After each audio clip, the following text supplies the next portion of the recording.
Assalamualaikum warahmatullahi wabarakatuh. Perkenalkan, nama saya Tika Putri Juli Paringse dari Prodi S1 Farmasi. Di sini saya akan sedikit menjelaskan tentang sistem pencernaan manusia.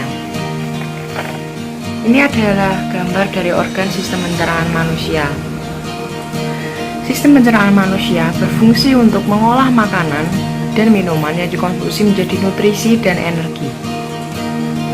Organ-organ dalam sistem pencernaan manusia. Yang pertama ada mulut. Proses pencernaan manusia dimulai dari waktu makan digigit, dikunyah, dan dihaluskan di dalam mulut. Makanan yang bercampur dengan air liur akan dipecah menjadi potongan-potongan yang lebih kecil dan menjadi lunak, kemudian ditelan. Yang kedua, ada kerongkongan atau esofagus. Makanan dan minuman setelah dikunyah akan melewati kerongkongan yang panjangnya sekitar 25 cm yang berfungsi untuk menyalurkan makanan dan minuman dari mulut ke lambung. Organ yang ketiga yaitu lambung. Setelah menerima makanan dan minuman, lambung akan mengeluarkan zat asam dan enzim untuk melanjutkan proses pencernaan. Selain memecahkan makanan, lambung juga akan membunuh mikroorganisme yang mungkin terdapat pada makanan atau minuman. Yang keempat, ada pankreas. Fungsi pankreas tak hanya untuk menghasilkan insulin. Pankreas juga bertugas menghasilkan enzim pencernaan seperti lipase, protase, dan amilase. Enzim tersebut akan dilepaskan oleh pankreas dan ikut bercampur dengan enzim pencernaan dari lambung. Enzim lipase berfungsi untuk mencerna lemak menjadi asam lemak. Protase untuk mencerna protein menjadi asam amino. Sedangkan amilase untuk mencegah karbohidrat menjadi glukosa. Selanjutnya ada kantung empedu. Hati atau liver akan menghasilkan cairan empedu, kemudian menyimpannya di dalam kantung empedu. Cairan empedu terdiri dari kolesterol, garam, air, serta air mineral seperti kalium dan natrium. Cairan ini berfungsi untuk mencerna lemak menjadi asam lemak. Ketika proses pencernaan makanan berlangsung, cairan empedu akan dialirkan ke dalam usus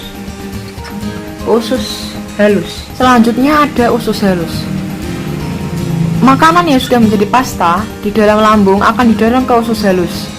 Gerakan yang disebut peristaltik usus ini terjadi karena kontraksi dan relaksasi jaringan otot di dinding usus halus. Usus halus sendiri terdiri dari 3 bagian, yaitu duodenum atau usus 12 jari, jejunum atau usus kosong, dan yang terakhir ada ileum, bagian terakhir dari usus halus. Ketiga bagian usus halus ini memiliki tugas masing-masing dalam memproses makanan. Duodenum bertanggung jawab untuk melanjutkan proses pemecahan makanan, sedangkan jejunum dan ileum bertanggung jawab untuk proses penyerapan nutrisi ke dalam aliran darah. Dan yang terakhir ada usus besar.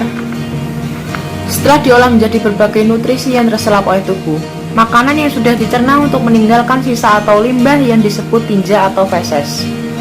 Usus besar akan mendorong limbah makanan tersebut ke dalam rektum, yaitu perhentian terakhir pada saluran pencernaan.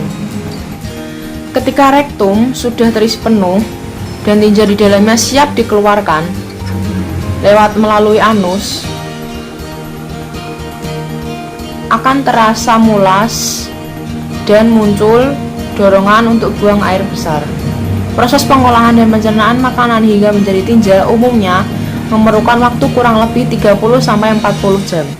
Terakhir, ada pun cara menjaga kesehatan sistem pencernaan, yaitu dengan minum air putih 2-8 gelas per hari, memperbanyak konsumsi makanan tinggi serat seperti buah-buahan, sayur, dan biji-bijian, jauhi minuman beralkohol dan rokok, batasi mengkonsumsi makanan yang siap saji, perbanyak vitamin secukupnya, lalu periksa kesehatan ke dokter secara rutin.